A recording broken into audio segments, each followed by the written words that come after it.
Știați că cel mai mic os din corpul uman are o lungime de doar 3,3 mm și este localizat în spatele timpanului, doctorii spunând că este la fel de mic precum un bob de orez? Ei bine, dacă nu știați, după ce vă abonați veți afla încă 30 de curiozități despre corpul uman. Talpa piciorului este formată dintr-o structură complexă de 26 de oase și 33 de articulații, aproximativ o treime din întregul corp.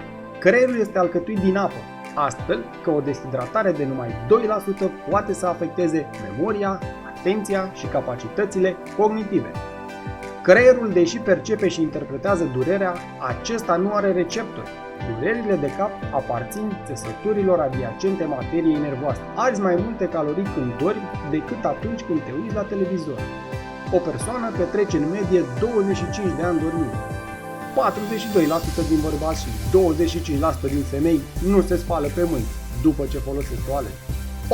8% din codul nostru genetic, adică din ADN, este ADN de virus, astfel că 100.000 de gene sunt gene ce și-au avut originea în virus și au rămas în oameni de-a lungul milioanelor de ani în care aceștia au interacționat cu virusii.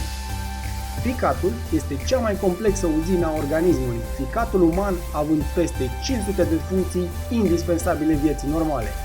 Aceste funcții sunt atât de complexe încât nu există o mașină care să poată înlocui ficatul. În primul rând, datorită numeroaselor funcții de sinteză a unor substanțe indispensabile vieții și apoi datorită rolului său de detoxifiere. Inhalarea aerului cald și bogat în umiditate poate fi foarte eficient pentru curățarea sinusurilor și deschiderea căilor respiratorii.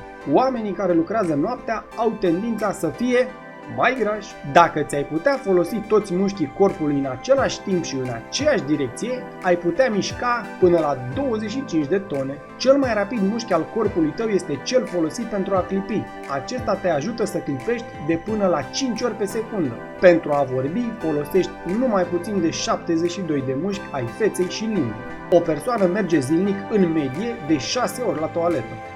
Femeile au pulsul mai accelerat decât bărbații. Fiecare globulă roșie trăiește în medie 4 luni de zile și călătorește între plămâni și alte țesuturi de 75.000 de ori înainte de a reveni la măduva osoasă pentru a muri.